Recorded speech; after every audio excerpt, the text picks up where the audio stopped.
Homeless veteran, accused of trespassing. Shocks everyone when he's called to court. Ever wonder how a single accusation can turn an entire city upside down? Meet David Marshall, a once decorated war hero who ended up living under a bridge in the very community he served to protect. When David is accused of trespassing on a property owned by a powerful real estate mogul, no one expects the shocking turn of events that will unfold. This is a story of hidden truths, buried betrayals, and dramatic twists that will test the limits of justice and compassion.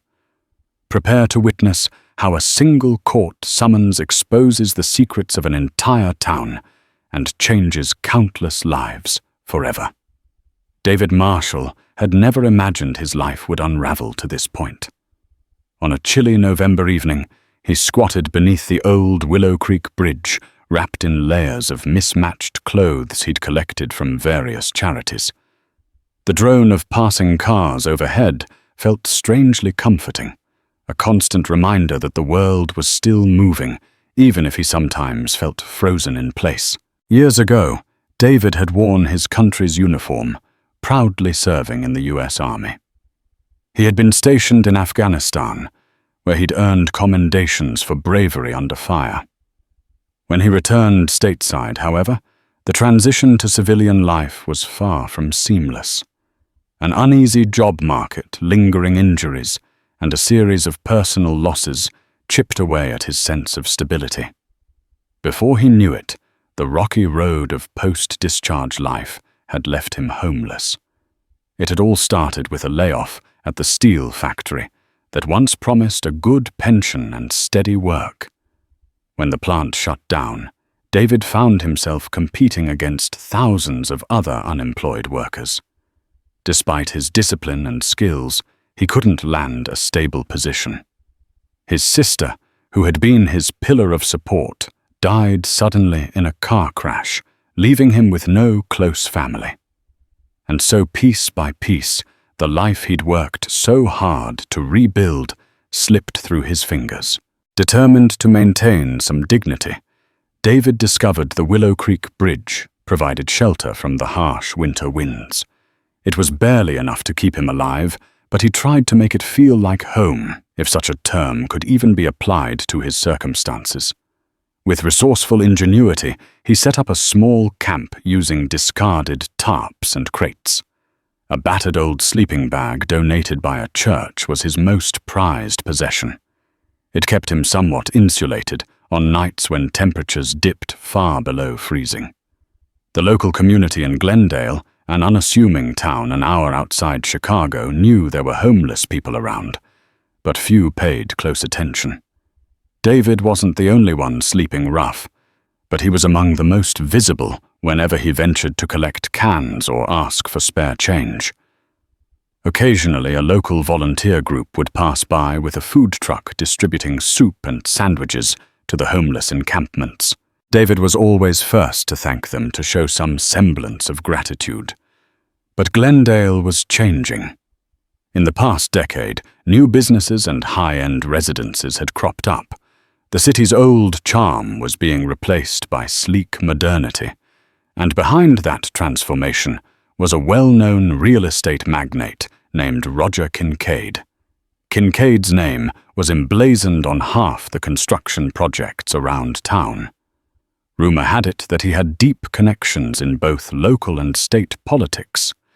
If there was a new business to be opened, Kincaid likely had a hand in it, or at least an eye on its profits. From his perch under the bridge, David watched as bulldozers cleared nearby land. Over time, sections of the creek were rerouted to accommodate Kincaid's next luxury condo development. It was more than just an inconvenience. It was a direct threat to the homeless community that had formed around the bridge. Rumors circulated that the property was privately owned by one of Kincaid's many shell companies, and if you were caught there, you could expect swift removal or worse.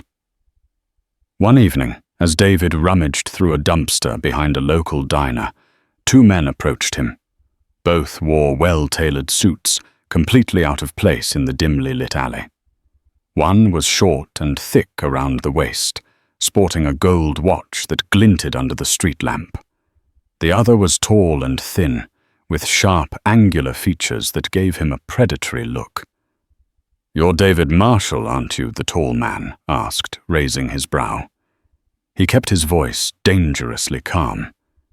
David stiffened. He was used to being overlooked, invisible. To hear his name spoken in such a calculating tone filled him with dread. "Yeah," he managed, stepping back. "You know you're not supposed to be on Kincaid's property," the short man said, glancing pointedly at the dumpster. "He's the property owner, including this alleyway and the bridge. You're trespassing, buddy." David felt his cheeks burn. "I was just looking for something to eat." "And that's the problem," the tall man interrupted, producing what looked like a legal document. "We've warned you people before. Mr. Kincaid doesn't want you here. You're an eyesore driving down property values." The short man smirked. "We're here to give you this." He shoved the paper into David's chest. "Your court summons for trespassing." David could only stare at the paper in disbelief. The words swam in front of his eyes. State of Illinois versus David Marshall. He felt the weight of the world press down on him in that moment. "We'll see you in court," the tall man said with a sneer, turning on his heel. As they walked away, the short man called over his shoulder, "Good luck finding a lawyer." David stood in the alley, breath turning to white puffs in the cold night air, clutching the summons. He'd thought things couldn't get worse. Little did he know this court date would be just the beginning of a storm he never saw coming. The morning after receiving the summons, David awoke under the bridge with a throbbing headache. Sleep had been elusive. He replayed the previous night's confrontation in his mind until the first rays of sunlight forced him to stir. He sat up slowly, his breath misting in the icy morning air. He clutched the legal papers tightly, their edges creased from being gripped all night. The summons didn't just accuse him of trespassing. It threatened legal penalties, including hefty fines he had no means of paying and even potential jail time. The very thought of jail made his stomach churn. He'd faced enemy fire in Afghanistan, but the idea of being locked away felt like another war altogether, one he hadn't signed up for. After a silent breakfast of stale bread and a half-empty bottle of water, David decided he had to seek help. A fleeting memory crossed his mind. He recalled reading about Disabled American Veterans Davy, a real non-profit organization that sometimes provided legal aid to veterans. If anyone could help him, maybe it was them. But Glendale was small, and the nearest DAV office was in Chicago. Getting there would require a bus ride he couldn't afford. Undeterred, David gathered his scant belongings, a few shirts, a worn jacket, and 2 battered boots that had served him since his days in the army. Tucking the court summons into his jacket pocket, he trudged 3 miles to the Glendale Community Center. On Thursday mornings, a local pastor offered free coffee and sometimes had bus passes for those in dire need. The community center buzzed with activity. Young children were running around in circles while volunteers stacked canned goods for distribution. A line of people waited for hot meals, their faces lined with the same fatigue David felt in his bones. Feeling slightly out of place, he searched for the pastor, a kind-hearted man named Father Rodriguez. Father Rodriguez's warm baritone voice called out when he spotted the veteran across the hall. "Come sit. Have some coffee." David nodded gratefully, his shoulders slumping with relief at the sight of a friendly face. He took a seat at a folding table where the pastor joined him, offering a steaming paper cup. The coffee smelled like salvation. "You look troubled," the pastor noted. concern etched on his face. "What's going on?" "Without ceremony." David slid the summons across the table. The pastor's eyes widened as he read it. "Trespassing on Kincaid property," he muttered under his breath. "It's getting worse. I heard they're targeting homeless individuals living under the Willow Creek Bridge." David explained the encounter with the two men in suits.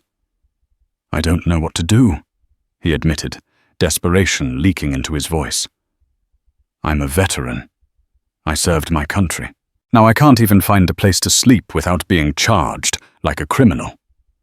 The pastor placed a comforting hand on David's shoulder. "This is unjust," he said firmly. "We'll figure something out. I can help you with a bus pass to Chicago, if that's what you need." David's eyes lit up. "Thank you, Father. I'm hoping the Davi can help me with legal representation." "That's a good plan," the pastor replied. "But be cautious. I've heard rumors Kincaid's influence goes far. He's got connections, lawyers, judges, politicians. If this is going to court, you'll need every bit of assistance." With a tremor in his voice, David asked, "Why is he doing this? Doesn't he have enough money and land? Why target me and a few others under a bridge?" The pastor sighed. "Land development property values prestige. People like Kincaid always want more. They view everything people included in terms of profit or loss. Your presence, your very existence is inconvenient to him." David felt anger rise, hot and sharp in his chest. He thought of his time in service, the dust and heat of foreign lands, risking his life for freedoms he now struggled to enjoy. But that anger quickly dissolved into a hollow pit of helplessness. He needed more than righteous indignation. He needed a plan. Father Rodriguez finished his coffee and stood. "I'll get you that bus pass, David. In the meantime, stay safe. You'll receive a court date soon, and you don't want to miss it." Grateful tears pricked at David's eyes as he accepted a small envelope containing the bus pass and some spare change. "Thank you," he whispered, voice trembling. "I won't forget this." "Godspeed," the pastor replied. "Keep faith. There are good people out there who will stand by you." David took one last look around the community center, taking heart from the sense of warmth and community. His hope, while fragile, was alive. Clutching his meager belongings and the bus pass, he set out determined to find legal help before Kincaid's power could fully engulf him in an unjust system. As he exited the building, a fierce wind whipped through the streets, blowing dust and leaves in spirals. It felt like nature itself was a reminder. A storm was coming, and David would have to summon every ounce of courage to weather it. It took David nearly 2 hours by bus to reach Chicago's bustling downtown. The DAV office was housed in an unremarkable brick building on West Randolph Street, only a few blocks from the famed Chicago Theater. The sharp winter air stung his face as he walked toward the tall glass doors. He swallowed hard, anxiety knotting his stomach. Even though he was a veteran, he couldn't shake the feeling that he was intruding. Yet desperation propelled him forward. Inside, a receptionist with kind eyes greeted him. "Can I help you?" she asked politely. David introduced himself quietly, explaining his situation in as few words as possible. Homeless, accused of trespassing, and in need of legal support. She nodded compassionately and handed him a clipboard with some paperwork. As he filled out the forms, he noticed a few other veterans in the waiting area. Some were in wheelchairs, others had visible injuries, while many more carried invisible burdens. It was a stark reminder that he wasn't alone in his struggles. After a short wait, he was introduced to a legal advisor named Amanda Rivers. She was a petite woman with a determined expression, her hair pulled into a tight bun. Her handshake was firm, her gaze unwavering. "David, nice to meet you," she said, motioning for him to sit in an office stacked with file boxes. "I've read your initial report. This is quite a situation." David took a seat, fidgeting with the court summons. "I don't know what to do," he admitted. "I have no money for a lawyer, and from what I've heard, this Kincaid guy is powerful." Amanda nodded, her expression grim. "Roger Kincaid's reputation precedes him. He's got a team of top-tier lawyers on retainer. But let's not panic. We've handled similar cases, though usually not as high profile. It's worth noting you have rights, and the legal system doesn't automatically bend to someone just because they're wealthy." David exhaled a breath he hadn't realized he'd been holding. "So you'll take my case?" Amanda leaned forward, resting her elbows on the desk. "I'll see what resources we can allocate. The Davy often partners with pro bono lawyers who handle cases involving veterans' rights. However, we need to move quickly. Do you have a specific court date yet?" "Not yet," David said, shaking his head. "But they served me with this summons." He slid the papers toward her. She skimmed the documents occasionally, pausing to jot down notes. "They're accusing you of knowingly trespassing on private property, along with some vague charges about loitering and public nuisance. They're piling on charges to pressure a guilty plea, most likely." David's heart sank. "But I didn't harm anyone or damage anything. I was just living. We'll build a case around that. We'll argue that your presence under the bridge was out of necessity. The city has failed to provide adequate shelter, and you as a veteran should not be penalized for homelessness, especially if the property lines weren't clearly posted. We can leverage your military record too. It shows good character." He nodded relief, mixing with apprehension. "Thank you. I don't know how to repay you." Amanda cracked a small smile. "Don't worry about that right now. The best thanks you can give is to hang in there. I'll try to get you a meeting with a pro bono attorney who specializes in housing disputes. Meanwhile, I need any documents you have related to your service discharge papers, medical forms, anything that might help." David patted his coat pocket. "I have some ID and my VA card. My discharge papers might be in a storage unit, but I lost access because I couldn't pay. Everything else, it's gone." Amanda's expression softened. "We'll make do. Let's get copies of your ID and VA card. Also try contacting the storage facility. Sometimes they grant access for urgent legal matters. We'll need to build as strong a defense as possible." Before they parted ways, Amanda handed David a small index card. "My direct number. Call me if anything changes or if Kincaid's people approach you again." David tucked the card safely into his pocket. "Thank you, Amanda. You don't know how much this means." She stood up and extended her hand. "We'll do our best, David. You fought for this country. It's time the country fought for you." Stepping back out onto West Randolph Street, David felt a renewed sense of hope. He wasn't naive. He knew the battle ahead was daunting. But at least he wasn't fighting it alone. He had an ally, maybe even several, if the Dave could connect him to the right resources. For the first time in weeks, a small flame of optimism flickered in his heart. Still, as he walked toward the bus stop, the towering skyscrapers seemed to loom overhead like silent judges. In a city so big, it was easy for someone like him to fall through the cracks. Would the justice system see him as a person worthy of help, or just another statistic? Clutching the bus pass he boarded for the long ride back to Glendale, determined to hold on to that fragile hope for as long as he could.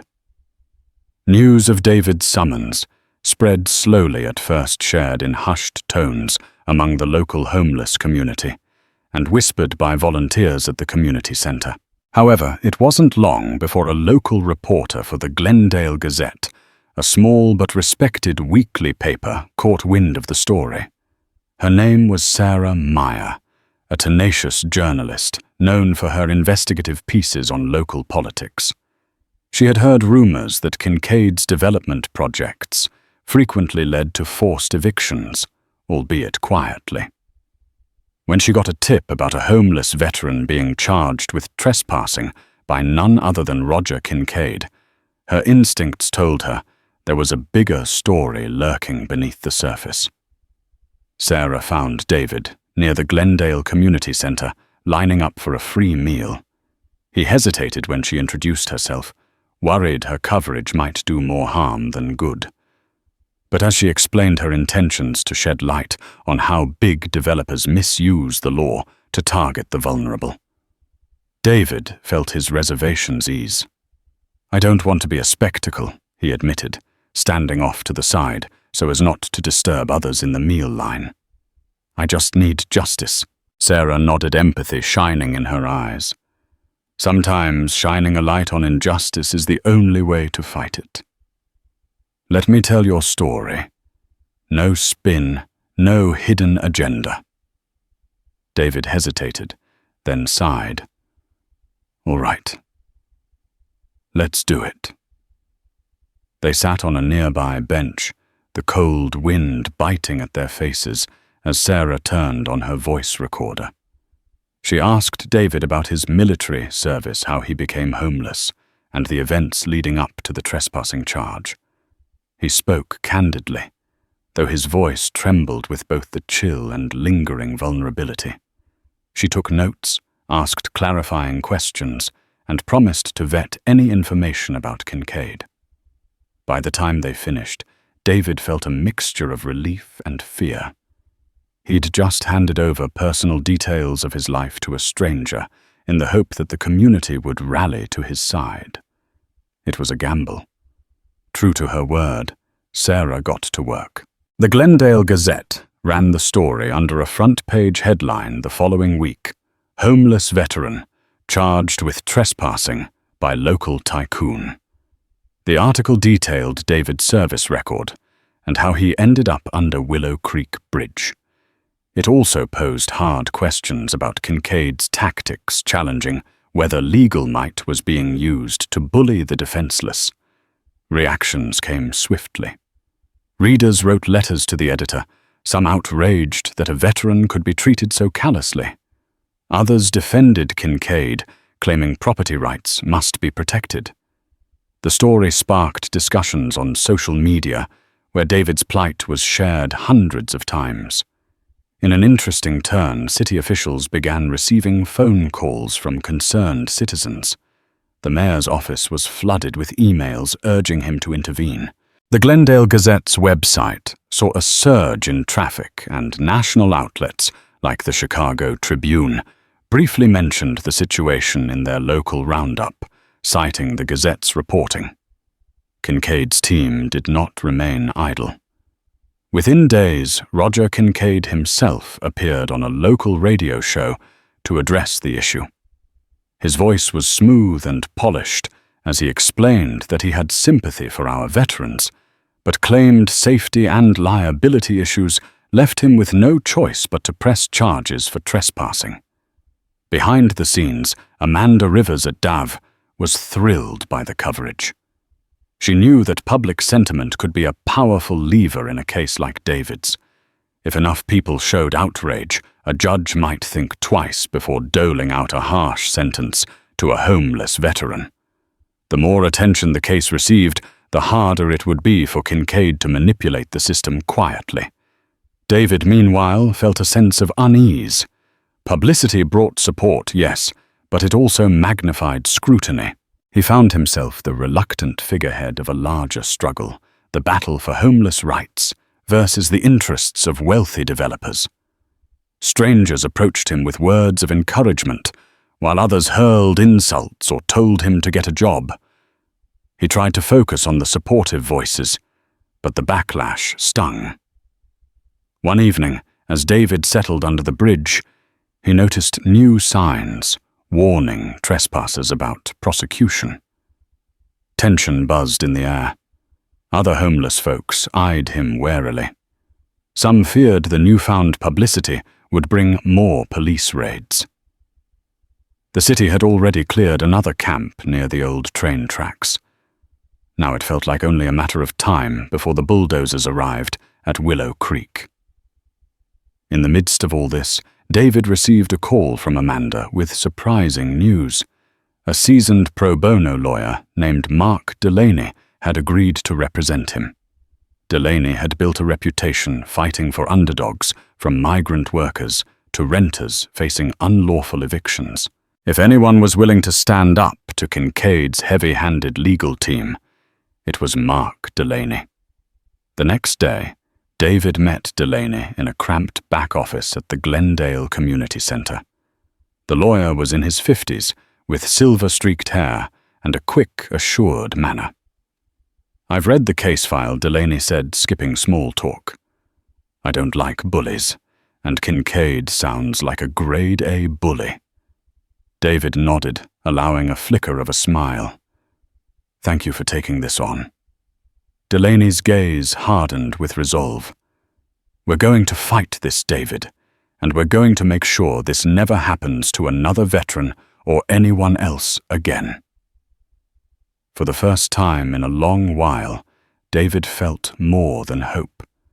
He felt a sense of righteous indignation, shared by others who believed in his cause.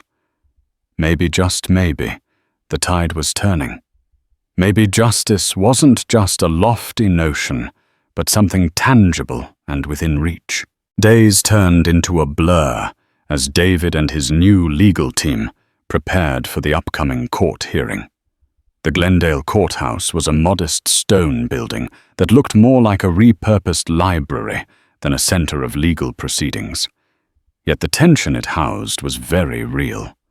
Mark Delaney, despite his packed schedule of pro bono cases, dedicated several hours each week to strategize David's defense. He reviewed city ordinances, scoured property records, and even took the time to visit Willow Creek Bridge to see the site of the alleged trespassing. Delaney clicked pictures of rusted no trespassing signs that were barely visible, and in some spots missing altogether. Meanwhile, Amanda Rivers from Davie coordinated witness statements from other homeless individuals who had been pushed off Kincaid properties. A few were initially reluctant to speak up, fearing retaliation from Kincaid's men, but Amanda gently reassured them. Their testimonies could demonstrate a pattern Kincaid systematically using the law to displace homeless communities. Every day, David felt the pressure mounting. The public interest in his case had grown thanks in large part to Sarah Meyer's article in the Glendale Gazette. But that also meant more prying eyes. Sometimes local news vans would park outside the courthouse or near the bridge. David grew anxious under the spotlight, still struggling to reconcile how his personal misfortune became a public cause célèbre. It was a cold, drizzling afternoon when David finally got the official court date, January 15th, just 3 weeks away. The notice arrived in an envelope bearing the county seal. David tore it open with trembling hands, dread pooling in his stomach. The hearing would determine whether the trespassing charges stood and if he'd face fines or even jail time. He immediately called Amanda, who responded with calm reassurance. "We'll be ready," she promised. "Delaney is building a strong defense. Don't lose hope." Yet hope was a fragile thing for David. Each night under the bridge, he would curl up in his worn sleeping bag and wonder if he could endure more setbacks. Memories of Afghanistan sometimes flooded his dreams. He'd see the faces of fellow soldiers, hear the echoes of explosions. In those dreams, he was once again a man with a mission, a sense of purpose.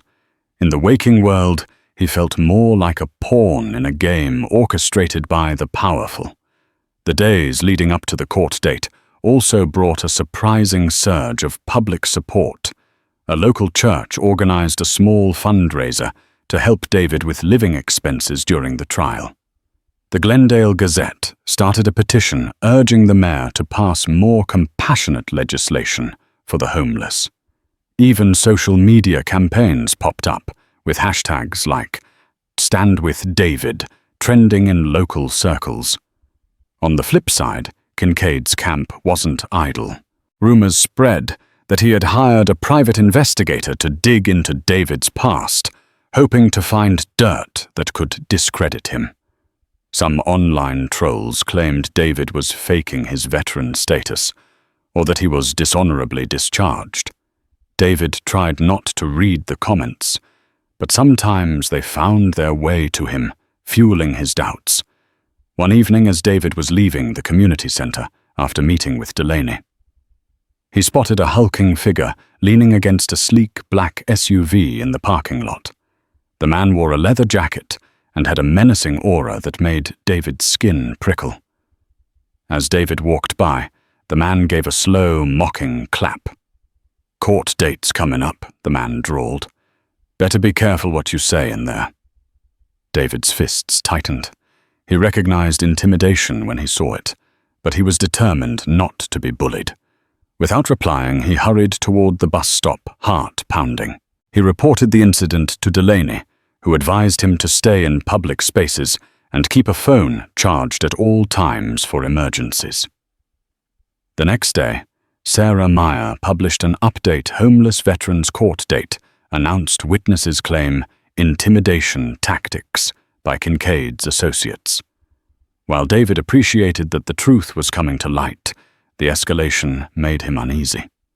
He didn't want anyone else getting hurt because of his case. Finally, the week of January 15th arrived. The night before the hearing, David sat under the bridge, gazing at the reflection of the city lights in the creek. He clutched an old photograph of his army squad, the corners tattered from constant handling. He thought of their bravery, their camaraderie in the face of overwhelming odds. A tear slipped down his cheek, and he whispered into the cold air, "Please let justice prevail. Let my story mean something." He had no idea just how significant the following day would be, not just for him, but for everyone involved and for the entire town of Glendale. The morning of January 15th broke cold and clear. A stark backdrop for the day that could redefine David's life. He arrived at the Glendale courthouse with Mark Delaney by his side, both men quiet and focused. Amanda Rivers was there too, carrying a folder of evidence and statements, her expression resolute. A small crowd had gathered, local reporters and curious onlookers, jostling for a view of the man whose story had become a symbol of injustice. In the courtroom's wooden pews, David caught sight of Sarah Meyer notebook in hand, and Father Rodriguez, who offered a reassuring nod. The front row on the opposite side of the aisle was occupied by Roger Kincaid and his legal entourage, each impeccably dressed in tailored suits. Kincaid himself sat with a confident air, exuding a veneer of calm superiority. When the judge, a stern-looking woman named Judge Alicia Romero, entered, everyone rose. She wasted no time calling the case with a brisk efficiency. State of Illinois versus David Marshall on charges of trespassing and loitering on private property. Delaney stood, buttoning his suit jacket. "Your Honor, Mark Delaney for the defense. We're entering a plea of not guilty." The lead prosecutor, a sharp-faced man named Gerald Farnsworth, responded, "The prosecution is prepared to demonstrate that Mr. Marshall willfully ignored posted signs and engaged in repeated trespassing, thereby violating the property rights of Mr. Roger Kincaid." Judge Romero adjusted her glasses. "Very well. Let's hear opening arguments." Farnsworth began painting David as a chronic trespasser who had been repeatedly warned. He referenced the growing homeless population, insinuating it was a detriment to public safety and property values. His words were polished, but carried a chilly dismissal of David's humanity. When Delaney took the floor, he spoke with quiet conviction. My client is a United States Army veteran who has fallen on hard times. The so-called posted signs on the property were either missing or barely legible. Mr. Marshall posed no threat or damage to the property. He simply sought shelter. We intend to show that the real crime here is the misuse of the judicial system to punish homelessness, a condition exacerbated by economic hardship and a lack of social support. The trial proceeded with witness testimonies. A few of David's homeless acquaintances described how Kincaid's men harassed them. An urban planner testified about the unclear boundaries along Willow Creek, explaining how frequent construction had blurred the lines between public and private land. Yet Farnsworth tried to poke holes, insinuating that if it wasn't clearly public property, David had no right to be there. David's heart hammered in his chest when the judge asked him to take the stand. He glanced at Delaney, who gave an encouraging nod. Once sworn in, David recounted his military service, the injuries he sustained his fruitless job search, and the tragic losses that left him alone. His voice caught when he described the night he received the summons, but he steadied himself, determined to speak truth. As he finished, Farnsworth stood for cross-examination. Mr. Marshall, you claim you didn't see any "no trespassing" signs? They were worn down, barely visible. David replied calmly. So you admit there were signs, but you just chose not to see them. Farnsworth prodded. A flicker of anger crossed David's face. That's not what I said. I'm saying if you drove by at 50 miles an hour, you might spot them. But under that bridge, there was nothing indicating it was Kincaid's property. Farnsworth pressed on with more pointed questions, but David held his ground. When he finally stepped down from the stand, relief washed over him. He hadn't broken under the prosecutor's pressure. Then came the moment everyone anticipated. Roger Kincaid was called to testify. He rose with measured dignity, stepping to the witness stand. His posture was impeccable, his demeanor calm. Farnsworth guided him gently at first. Mr. Kincaid, can you explain your involvement with the Willow Creek development? Certainly, Kincaid said. I own the land around the bridge, purchased legally, and with the intention to develop it into a residential complex that would benefit the community. Were there signs posted indicating it was private property? Yes, Kincaid asserted confidently. I've seen them myself multiple times. Delaney stood for cross-examination, cutting to the heart of the matter. Mr. Kincaid, you said you purchased that land. Could you provide the court with the deed and records of sale? Kincaid smiled as though asked a trivial question. My legal team has those documents on file. It's a matter of public record. Delaney's gaze never wavered. Your Honor, we've reviewed the county records extensively. The land was initially categorized as part of a public easement for flood control, which complicates claims of private ownership. We're still waiting for the prosecution, or Mr. Kincaid's team, to produce incontrovertible proof of purchase, specifically the lot with the bridge. A murmur rippled through the courtroom. Kincaid visibly stiffened. I assure you everything is in order. That's interesting, Delaney replied coolly, because the Glendale County Clerk's office has no record of a direct sale to Mr. Kincaid or any of his known business entities regarding the exact parcel under Willow Creek Bridge. Judge Romero frowned, looking at Farnsworth. Mr. Farnsworth, the court requires clear documentation of the property in question. Farnsworth cleared his throat. We have requested those documents from Mr. Kincaid's legal team. They should be arriving shortly.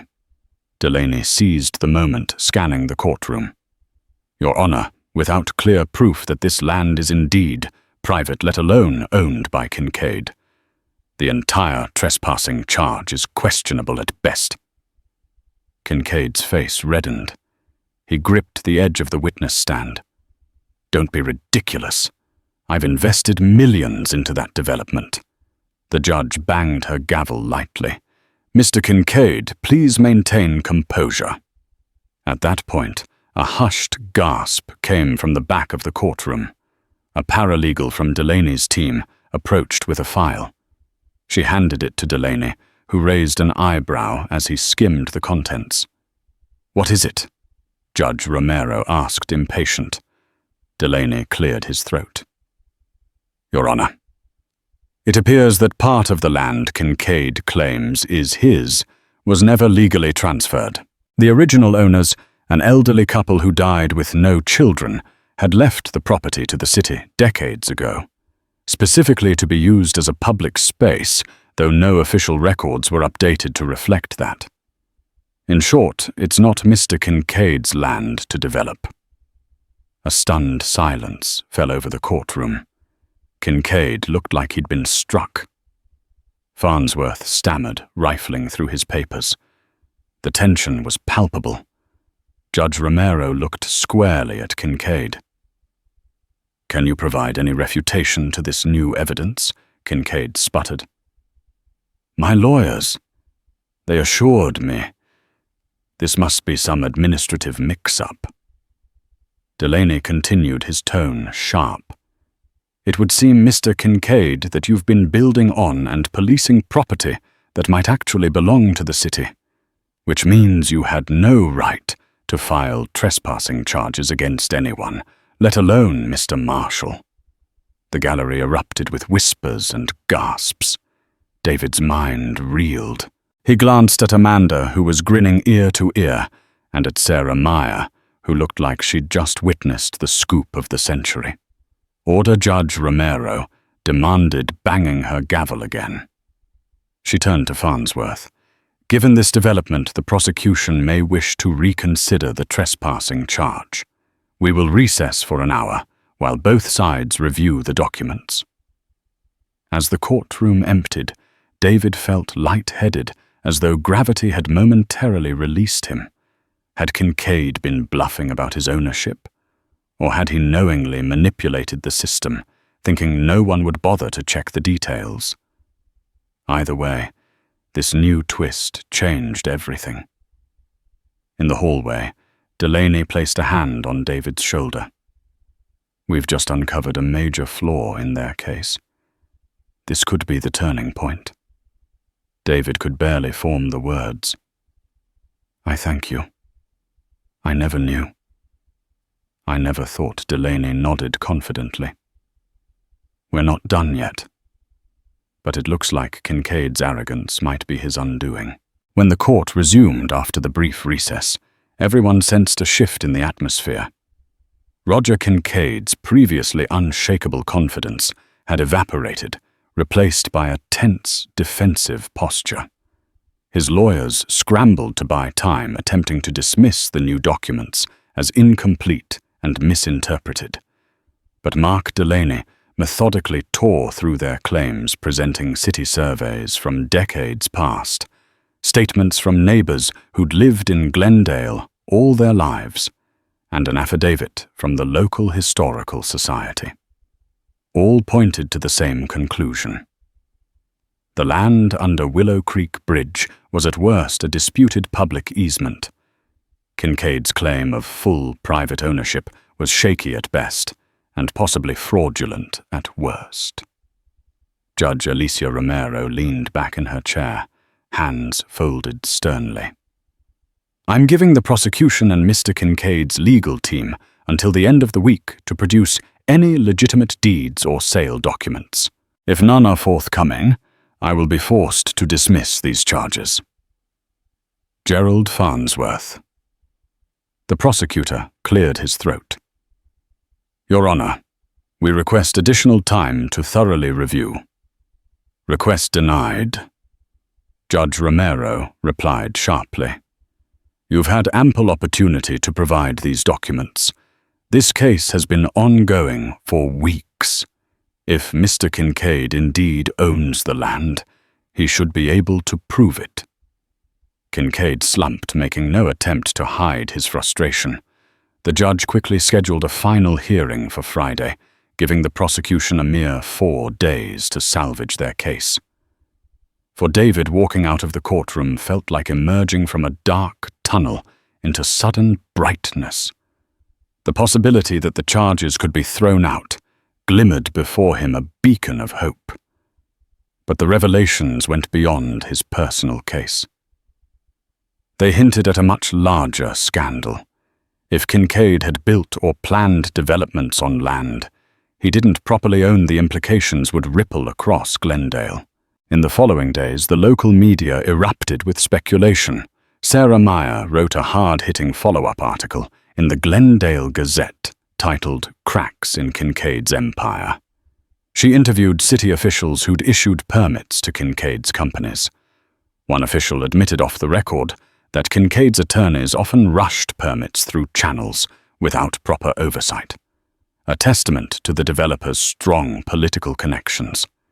It looked increasingly like Kincaid had bet on no one digging too deeply into his affairs. As the story gained traction, more people stepped forward. Former employees claimed they were forced to forge or backdate documents under Kincaid's orders. Residents near Willow Creek came forward with old property maps that contradicted Kincaid's boundary lines. Public outrage soared, fueled by the idea that a wealthy businessman had been using questionable methods to expand his empire while simultaneously persecuting a homeless veteran. Kincaid tried to do damage control, releasing statements asserting he was an innocent businessman who simply followed the advice of his legal consultants. But each new revelation chipped away at his credibility. Social media campaigns that had once been small local efforts ballooned. Hashtags like #Kincaid, exposed, and #Justice for David trended in neighboring regions. National outlets began to pick up the story, intrigued by the David versus Goliath narrative, quite literally David, in this case, against a modern-day titan of real estate. Meanwhile, David and his allies worked tirelessly. Amanda Rivers coordinated with local non-profits to highlight the broader issue of homelessness. Mark Delaney prepared for Friday's hearing, ready to slam the final nail in the coffin of the trespassing charge. Tension simmered in Glendale's corridors of power. Whispers abounded that the mayor was distancing himself from Kincaid, fearing political fallout. On Thursday evening, just 1 day before the final hearing, Delaney received a phone call. It was from an anonymous tipster who claimed to have crucial documents related to the Willow Creek land deal. Delaney arranged a clandestine meeting in a parking garage on the outskirts of town. David joined him partly out of curiosity and partly for security. Neither of them knew what to expect. Under the flickering fluorescent lights, a woman in a hooded jacket approached, gripping a manila envelope. "I used to work for Kincaid," she whispered, glancing nervously around. "I can't stay silent anymore." Delaney looked inside the envelope, his eyes widening as he surveyed copies of emails and letters. They outlined how Kincaid's team manipulated deed transfers and coerced local officials to sign off on developments. It was a damning paper trail that could shift more than just David's fate. It might tear down the entire foundation of Kincaid's business empire. "Thank you," Delaney said softly. "This could be the breakthrough we need." The woman nodded and disappeared into the night. David's heart pounded as he realized the magnitude of what they'd just received. If Kincaid had indeed falsified documents, this went beyond civil liability. It bordered on criminal territory. Back at the community center, Delaney and Amanda pored over the documents until the early hours of the morning. Each new page seemed more incriminating than the last. They would present the evidence to the judge on Friday. If all went well, Kincaid's case would collapse entirely, and David would be free from the looming threat of jail. Yet a nagging worry tugged at David's mind. Powerful men didn't fall gracefully. Kincaid wouldn't go down without a fight, and if he felt cornered, there was no telling how far he might go to protect his interests. David recalled the menacing figure from the SUV, the intimidations and the online trolls. He wondered if exposing the truth might put him and those helping him in danger. Despite the risk, David couldn't turn back. He needed justice not just for himself, but for anyone else Kincaid had trampled. Tomorrow's hearing promised to be dramatic.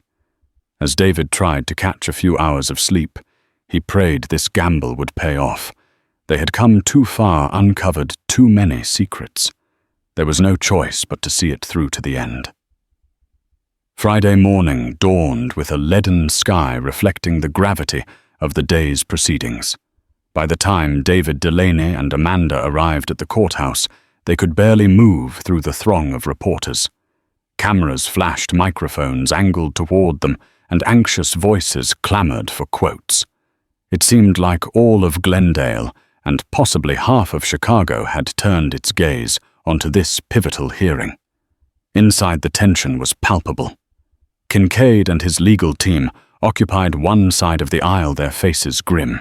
The prosecution appeared equally uneasy. Judge Alicia Romero wasted no time calling the courtroom to order. Prosecution, do you have the necessary documents to prove Mr. Kincaid's legal ownership of the Willow Creek Bridge property? She asked, looking directly at Farnsworth. Farnsworth cleared his throat. Your Honor, we regret to inform the court that we have not received conclusive proof. We respectfully request a dismissal without prejudice so we may— Let's not jump ahead, Delaney interjected, stepping forward. We have new evidence that calls into question not only Mr. Kincaid's ownership, but also his honesty in these proceedings. He held up the manila envelope. These are emails and notarized documents suggesting that Kincaid's team engaged in fraudulent practices to claim land they do not rightfully own. A hush fell over the courtroom. The judge signaled for Delaney to approach. After reviewing the contents, Judge Romero looked visibly disturbed. She fixed her gaze on Kincaid. Mr. Kincaid, do you have an explanation for these documents? Kincaid's complexion turned ashen. I'm not aware of any fraudulent activities. This must be a misunderstanding, he stammered. Delaney pressed on. Additionally, Your Honor, we have testimony from several witnesses prepared to confirm that Kincaid's companies coerced or bribed officials to fast-track permits and alter records. A row of people previously seated quietly rose in unison. Former employees, local residents, and community leaders. Farnsworth attempted to contain the fallout, but it was too late. Each witness, one after another, delivered a damning account of how Kincaid's empire operated. They spoke of intimidation threats and forgery. The final blow came from a city official who admitted to signing documents under duress, providing Kincaid with false authority over public land. Judge Romero's gaze swept the room, stopping on Farnsworth. Based on this evidence, it appears the prosecution's case is built on a fundamental falsehood that the property under Willow Creek Bridge belongs to Mr. Kincaid. Without legitimate ownership, the trespassing charge against Mr. Marshall is baseless. I am dismissing all charges against David Marshall effective immediately. A surge of emotion rose in David's chest, tears welling in his eyes. He felt a hand on his shoulder, Amanda's silent gesture of support. Delaney let out a breath of relief, a small smile forming on his lips. But Judge Romero wasn't finished. She turned back to Farnsworth and Kincaid, her expression stern. Furthermore, in light of the documents and testimony, this court will recommend a formal investigation into Roger Kincaid's business dealings. If the allegations of fraud and intimidation are substantiated, there could be serious legal consequences. The courtroom exploded in noise. Some people cheered and clapped while others shouted questions. Kincaid's lawyers tried to hustle him out, but reporters closed in. Cameras flashed as he struggled to keep his composure. He could be seen muttering angrily into a cell phone, likely calling in whatever favors he had left. David, surrounded by a media scrum, felt overwhelmed. Microphones were shoved into his face, reporters peppering him with questions about his reaction to the dismissal and his thoughts on Kincaid's alleged crimes. Through the chaos, he managed to say, "All I ever wanted was a safe place to sleep. I'm grateful that justice was served." Outside the courthouse, Delaney, Amanda, and David found a quieter corner to catch their breath. Sarah Meyer approached, notebook in hand, but her demeanor more subdued. "David, congratulations. This is a huge victory. Do you have any comment for the Gazette?" He looked at her, 1,000 emotions warring in his mind. Finally, he said softly, "Sometimes the truth is all you have. I never expected my fight for a place under a bridge to bring down a real estate mogul. But I hope this sends a message. You can't treat people like disposable objects." Sarah scribbled his quote down, then offered a heartfelt smile. "I'll make sure people hear your story." In the days that followed, Kincaid's downfall accelerated. The city council launched an internal audit of every permit he'd been granted. State authorities hinted at criminal charges for forgery and fraud. Overnight, the Kincaid brand went from revered to reviled. Investors pulled out stock prices for his publicly traded ventures, plummeted, and even some local politicians who once courted his money publicly denounced him. Karma had arrived with brutal efficiency. The man who once looked down on a homeless veteran now found his entire empire crumbling beneath the weight of his own misdeeds. The final humiliation came when a warrant was issued for Kincaid's arrest on charges of fraudulent land acquisition. He was taken into custody, flashing cameras, capturing every moment of his unceremonious exit from a lavish corporate office. Meanwhile, David's life began to shift in a more hopeful direction. Offers of assistance poured in from local charities, businesses, and even individuals who wanted to help him get back on his feet. The Glendale Community Center found him temporary housing, while the Davy worked on a plan to secure his veterans' benefits more efficiently. He was also invited to speak at a town hall meeting about homelessness, an event aimed at raising awareness and empathy. One evening, a week after the charges were dismissed, David stood on a small stage at that town hall, sharing his story with an audience of local residents.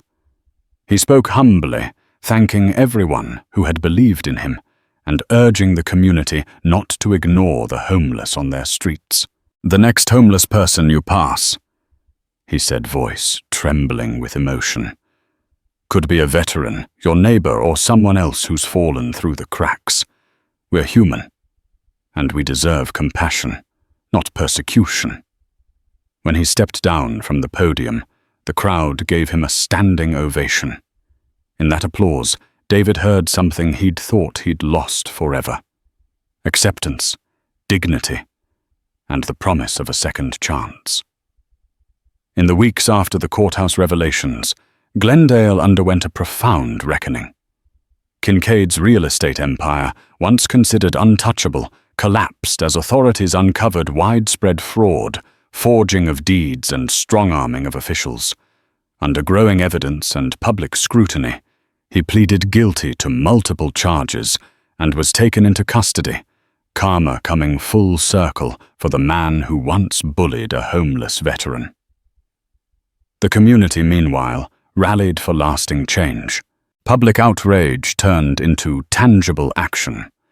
City officials passed new measures to protect public easements and provide better resources for the homeless. Local non-profits expanded outreach, and volunteers led by Father Rodriguez converted an abandoned warehouse into a temporary shelter. Amid this wave of transformation, David found a new sense of purpose. Buoyed by the Davy, he received immediate medical care counseling and crucial assistance to secure a modest apartment. Offers of employment trickled in, along with invitations to share his experiences at schools and community centers. Though still shaken by his ordeal, David embraced his role as an advocate, encouraging everyone not to overlook those who slip through society's cracks.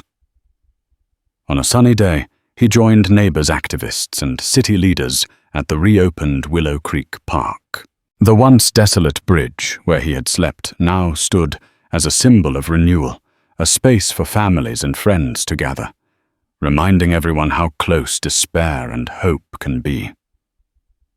Standing at a simple podium, David took a deep breath. "This bridge used to be my refuge," he said. "Now it's something more, a reminder that we can choose compassion over neglect." The crowd erupted in applause, many recalling the hardships he had endured and the victory hard won in court. Returning home that evening, David paused by a battered photo of his old army squad. He felt gratitude for the community that had finally heard him, for the justice system that, when pushed, sided with truth and for the promise of a better tomorrow. His story had begun under a lonely bridge, but now he stood in the light, ready to help others find their way out of the shadows. Sometimes the most dramatic battles aren't fought on faraway battlefields, but right here at home, where justice meets corruption and compassion stands up to greed.